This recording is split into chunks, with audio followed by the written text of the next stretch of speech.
such as beatings, fire hoses, attack dogs, and so on.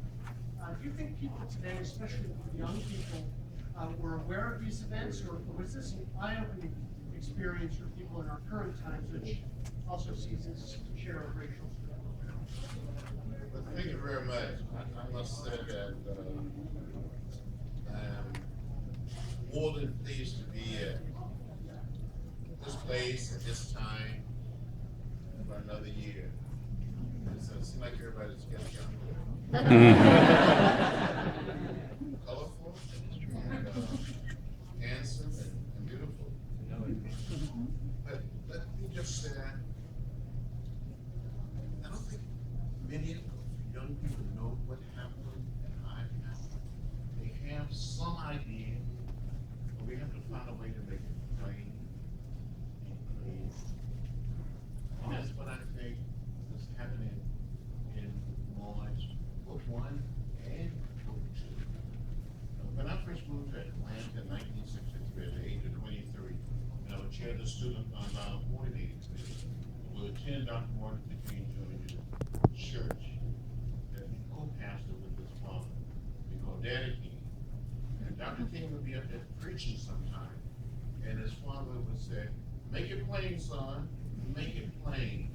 And that's what March, book 2, they're just making it much plainer, making it real. And Nate Powell, with his ability to paint a picture through design work, he made the words of his last generation jump off the pages. And that's what I like about both March 1 and March 2. When you worked with the narrative structure of the trilogy, did you foresee book 2 becoming a darker, adopting a darker tone, a more violent tone? Was that something you anticipated from the start? Well, it's the story. It is real. It's the moment in the church in Birmingham. Which concludes book 2. It's I remember so well. I was home in Alabama, visiting my mother and father, my younger sisters and brothers, when I heard that the church had been gone. And because of what happened in Birmingham, we went into Selma, Alabama, to fight for the right to vote. It is real. It's not. Andrew, you would agree with me, that it's not something we try to just. This is the way, but we just reported what happened and what we went through. Part of the arc of book 2 introduces us to the Freedom Riders. What role did the Freedom Riders play in the civil rights movement for people who might not be as familiar? Well, I think you have to understand, and you must understand, the year that President Barack Obama was born, in 1961, black people and white people couldn't board a Greyhound bus, a trailway bus, and be seated together, leaving Washington, D.C. I was one of the original 13 for the Freedom Ride. We met in D.C. on May 1st, 1961. 13 of us, black and white. Not just students, not just young people, but college professors, husband and wife. And we went through a period of orientation, and in the night of May 3rd, we went down to a Chinese restaurant. I'd grown up in rural Alabama, attended school in Nashville, Tennessee. I've never been to a Chinese restaurant. I never had Chinese food. So that evening, I ordered a meal. We had some of the young women and some of the young men. We had some dishes and ladies' food. That's what you call it. And turn and get what you like. And someone said that evening, eat well. That's just make me like it. So on May 4th, 1961, some of us boarded a Greyhound bus and some boarded a Trailway bus to travel from Washington, D.C. to through Virginia, through North Carolina, South Carolina, Georgia, Alabama, Mississippi, going away to New Orleans. And the first incident of violence occurred in Rock Hill, South Carolina, right outside of 35 miles from Charlotte, North Carolina. My seatmate was a young white gentleman. The two of us tried to enter a so-called white meeting. We were beaten and left lying in a pool of blood. The local police officials came up, wanted to know whether we wanted to press charges.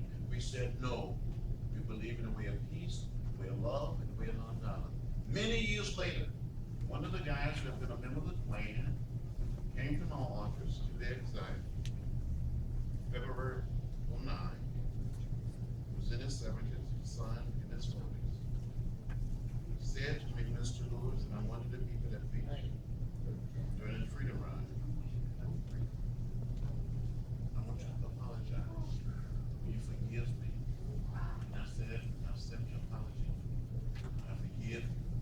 The son started crying. He started crying. He hugged me. I hugged him back. And I started crying. That was the power of the Freedom Ride.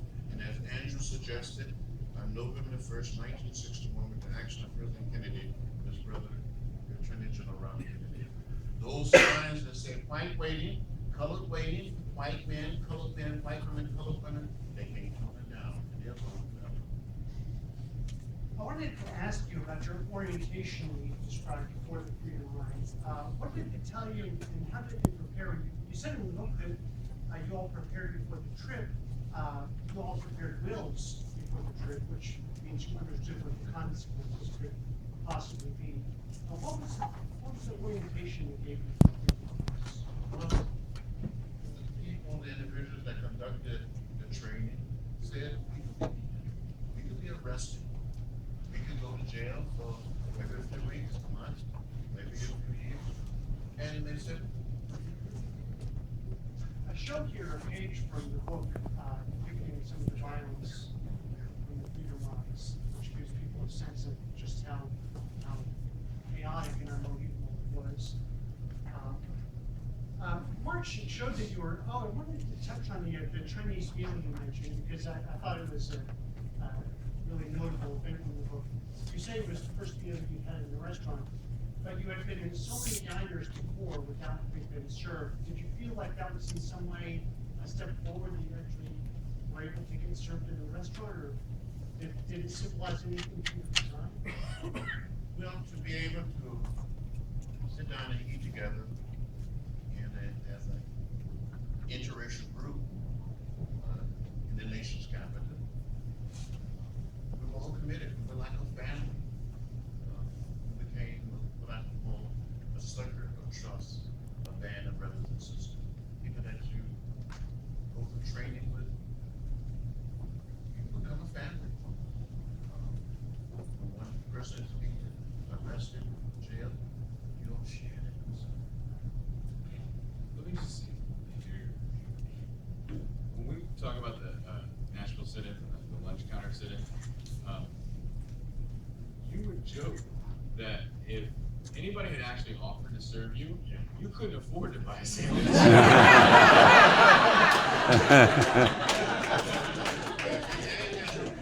right. If in Nashville, you got arrested. I got arrested a few times as a student in the city in 1960. Put in jail. They take your wallet. If you're at a ring, they take your ring. Your belt, if you want a tie. They put it in a brown folder. And one occasion, I only had like $1 in my wallet. So if they just served me, I would have been able to pay. You mentioned the arrests and all the run-ins with the police. How did this affect your relationship with your family back home in Troy? Was this something difficult for you to work out with your parents? What were the dynamics like at home? Well, my mother heard that I involved, and so she wrote me a letter and said in effect to get out of that, to go get courage. And I would ask a question growing up,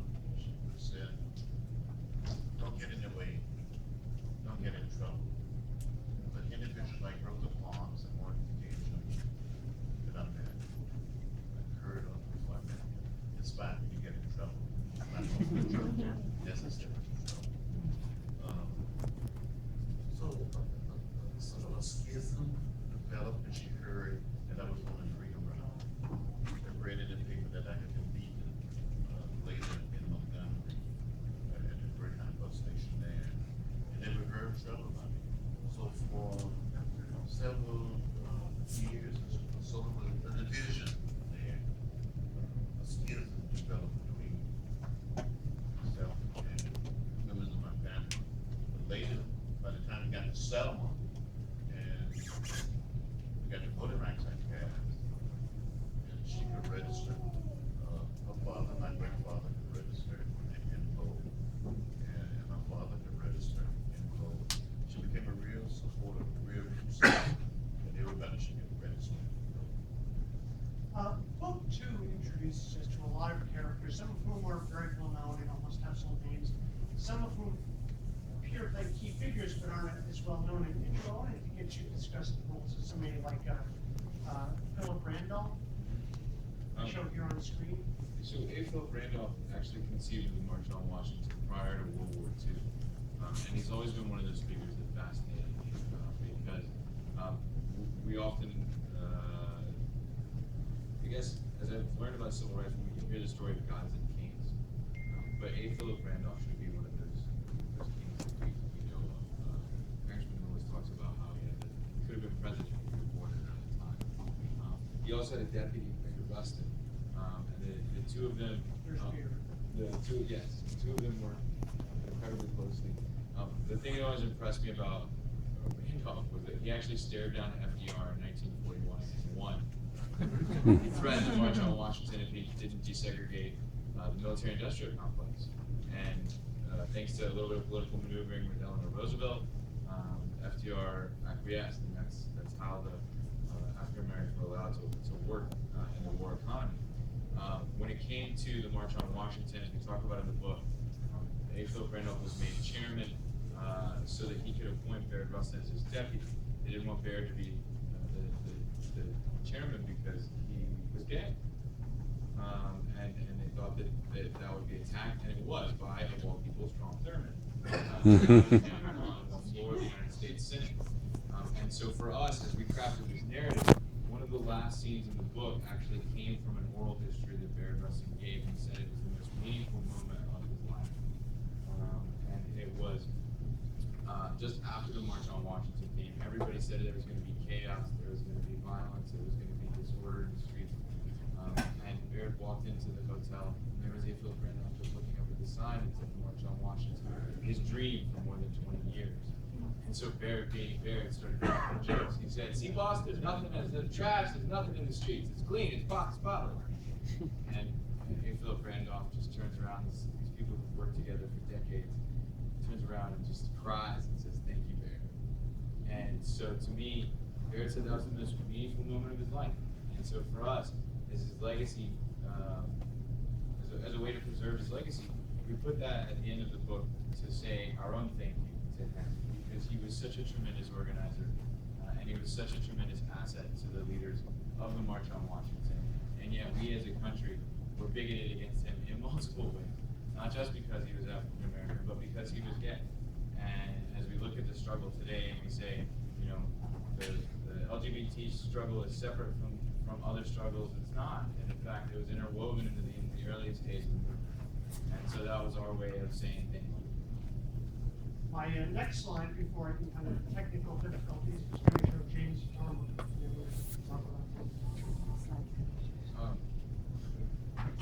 Well, James Farmer was born in Texas. He attended a little school called Wiley College, and he became the head of, he worked with the NAACP football, but he became the head of CORE, the Congress of Racial Equality. And it was CORE that sponsored the Freedom Ride of May 1961. He was, as a matter of fact, at Wiley College, he was part of the debating team. And later he went to Howard as a graduate student. But at Wiley College, little Wiley College debated Harvard. And prevailed. Some of you probably seen the movie, The Great Debater. Well, someone played Mr. Farmer in that movie. He was a wonderful man who had a great voice, could sing, and but during the March on Washington, he had been arrested. Before the march, he was in jail in Louisiana, refused to come out and participate in the March on Washington. He was one of the key leaders. One of the biggest things. Yes. In book two, the speech on August 28, 1963 was depicted. And you also discussed the compromises and negotiations to say what you felt needed to be said. And they became quite key.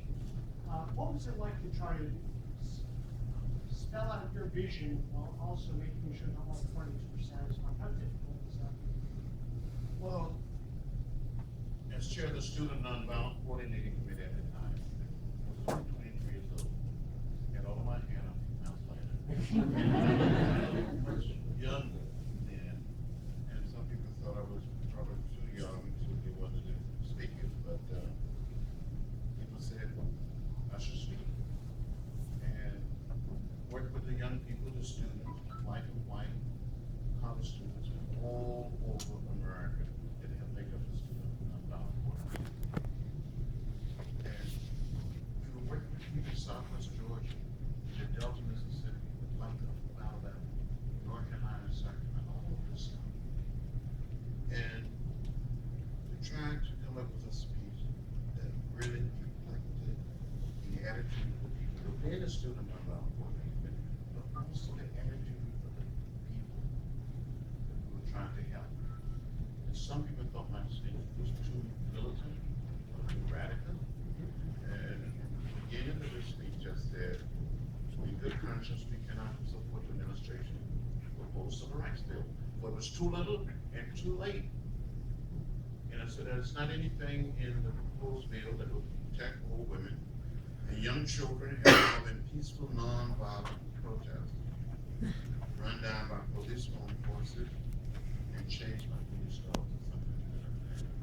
And then near the end of the speech, but in the body of the speech, I said, you tell us to wait. You tell us to be patient. We cannot wait. We cannot be patient. We want our freedom and we want it now. And Bob Ruster was sort of playing with me. He said, John, you can't say that. Because in the church believe in being patient. So he was just sort of playing with me. Just and then down in the speech, I said something to the effect of people objected to. We do not see meaningful progress in the day. The day may come when we will not confine our marching on Washington, but we may be forced to march to the South the way Sherman did, non-violently.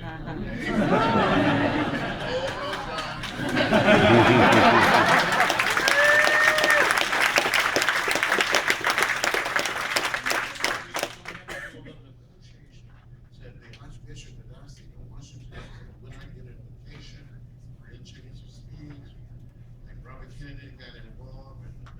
Anyway, so we made the changes, and the speech came off, I think, all right. You mentioned that the techniques and the tactics you used were not for everyone. You mentioned Stokely Carmichael, and while you might have believed in his philosophy, you didn't agree with his approach, and that's made clear in the book too. The nonviolent tactics you espoused wouldn't work for everyone. What was it like to try to make everyone toe the line and be as unyielding as you expected? Well, I remember as a student in Nashville before coming to Atlanta, some of the young people came to Nashville for a Southwide meeting of the Student Nonviolent Coordinating Committee. We were having some protesting. And I said to some of the young people, this is not the way we protest in Nashville. If you cannot be nonviolent, then you need to get out of line. You don't need to participate. Those of us that came out of the Nashville student movement accepted nonviolence as a way of life, as a way of living. We saw it as one of these immutable principles that you could not defeat. And some people were not prepared to accept that. We believe in the ABCs, the 1, 2, 3, the philosophy and the principle, and nonviolence. That was people just want to use that as a technique, as a tactic. Maybe off the demonstration, outside of a protest. Maybe they were prepared to engage in some violent act. We said on the thing that we're not to talk about. If I was Chair Snake, that's what I'm doing. You speaking of names of household names, you mentioned that you knew Malcolm met in respect to his approach, although his was not the same as yours. What was your relationship with him? Well, I met Matt for the first time in the evening of the launch. It would have been August 27th, 1963. And he was in the same hotel in Washington where we all were staying. The old Capitol Hilton Hotel, 16K. And we were just sort of talking, being friendly. He didn't like our approach. The next time I saw him was in September 1964 in Nairobi, Kenya. Stanley Ortega. By then, we were beginning to change, become a changed man. He came to South in 1965. We all were in jail, Dr. King was in jail. The local authority let him visit us. So we were in South because of all this traumatized and before he was assassinated, he was coming around to our Andrew, in telling the story, this huge and strong, it must be difficult to leave things out just to have it be, just to craft a narrative, as you mentioned. Did you struggle with what's being figured out? How difficult is that to do this craft of the narrative? This is why each book is longer than the last. Right, we just turned in book 3, and it's like 240 pages. So each one seems to be getting about 50% bigger than the last. It's, I mean, these are real people whose sacrifices affected all of our lives.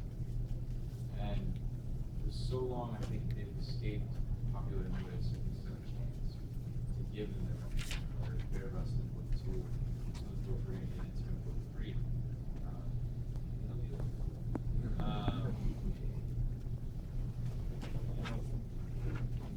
Sort of live with these notions. There's no easy way to play anything, and so far I haven't had to. The thing that's been most interesting to me is that sometimes you find that other historians have. And so you'll read a Pulitzer Prize winning work and they'll have one part of the story or another part of the story. And then at the end of it, even if you read all of those books, you don't realize that John Lewis got arrested 4 times in 8 days at the kickoff of the Selma campus. And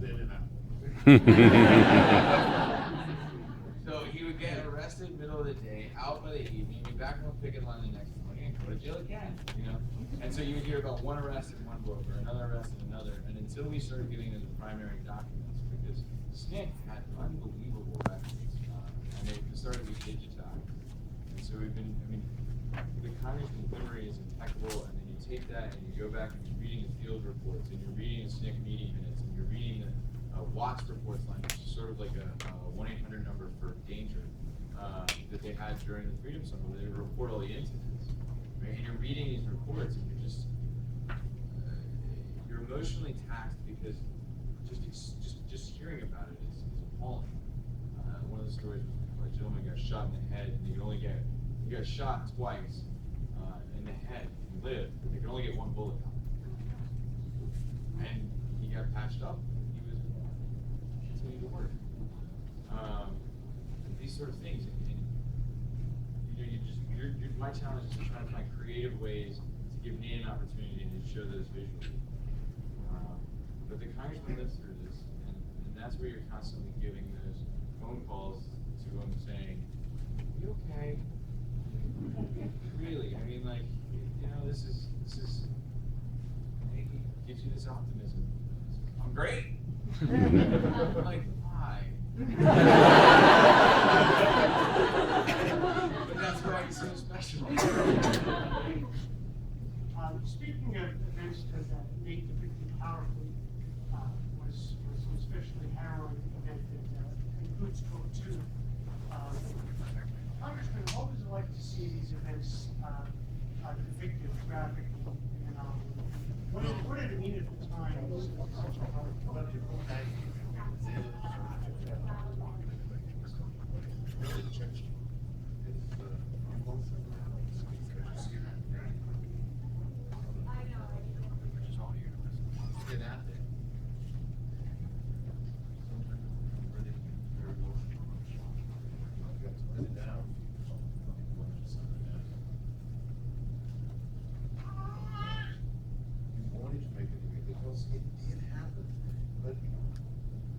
considering this going here, but, there was things that people said, and people would laugh, the next moment they were crying about something.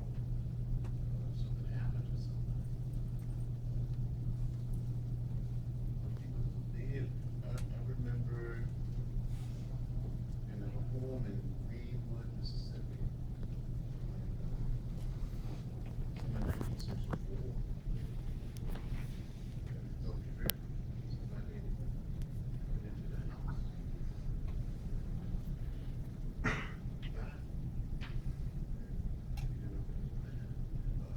Been arrested in the freedom ride.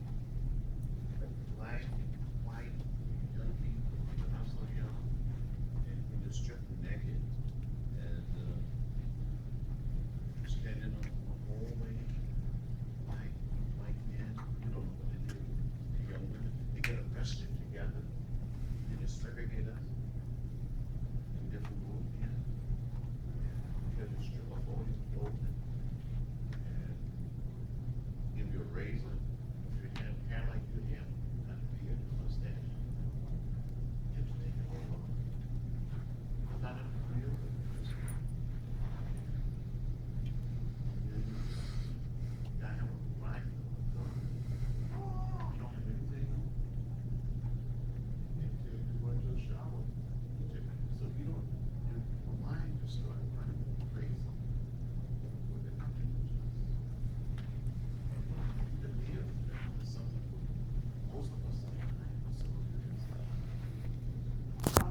I feel like book one, March book one, kind of took people by surprise. I don't know if the general public felt that the graphic novel was relevant to the stories of people who are outside the story. But people are more prepared for the emotional heavy of books. Has the response from the public been different from book one and book two? What's the difference in the guys? People cry when they see us. They cry and Congressman says, "Don't cry." Or they'll say, I'm not a doctor. People say, I'm gonna faint. But I think there's a larger conversation to be had about graphic novels and comic books as literature. I think to a certain extent we did push the envelope of what people thought was possible with graphic novels. When book one was sort of coming out, it hadn't been out yet, we were going to all these different places saying, Thomas, this is going to be a good book. And everybody sort of had this expectation that it was going to be an aggrandized Blue Water book. And so we were battling against expectation. And so it was more of a, you're right, it was surprise, right? And I think now, since book one won the Robert F. Kennedy Book Award, the Coretta Scott King Author Honor, those sort of things that are traditionally book awards, not graphic novel awards, that sort of took all those people who were laughing at us and made them stop and put it in a legitimate frame where they're having to look at it as simply another mainstream book. With the second book, the expectations were really high, and so we were nervous that when we put it out, how do you meet those expectations?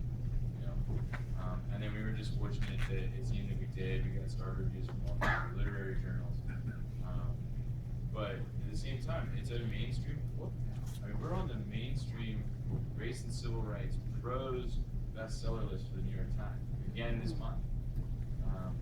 And to me, as a lifelong comics fan, you know, almost 2 decades going to Dragon Con, you gotta pinch yourself because it's sort of like, we did it. You know, we did it. And now with all the schools using it, we're going to do almost a dozen schools this fall. We're all using it as a first-year reading program text. I think our only challenge is, you know, Top Shelf's a teeny tiny publisher. It's got bought by IDW. I don't think they even knew that it was going to turn into this. You know, it's just sort of overwhelming. So we're just trying to keep up with it. And the Congressman's been so generous about touring and speaking and going out to talk to kids, and going to conventions and cosplaying.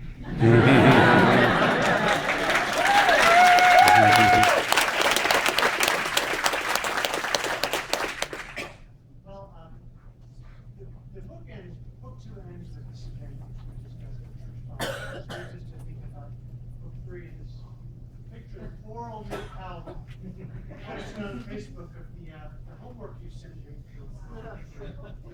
Can you talk about what you sent to me to give quick? Talk about his It's coming not, nervous it's not, breakdown. whatever he did, it's not in keeping with the philosophy of Throw me under the bus. Okay. I mean, this goes back to the earlier question of what do you cut out, and I cut anything. Yeah, my English teachers in school are just honest.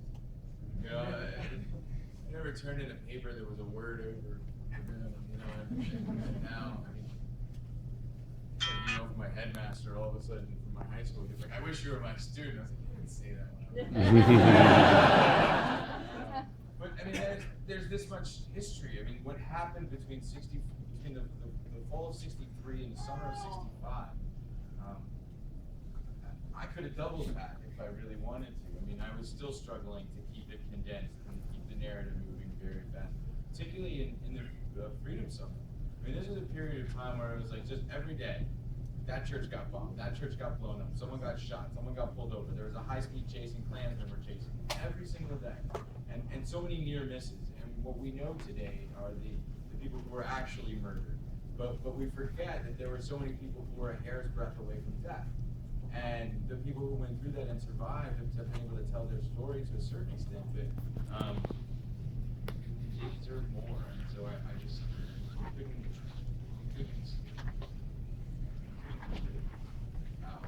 I think they're probably still gonna make me cut some, to be honest. But I was gonna do that service. I was gonna put together that draft that had everything in it I could possibly want to have in it. And then I gave him a break. Well, Congressman, we talked about some of the really ugly and disturbing events that took place in Wilkes. But it's clear that from what we see around us now, the journey is not over. What do we still learn from the lessons we have since we applied to today?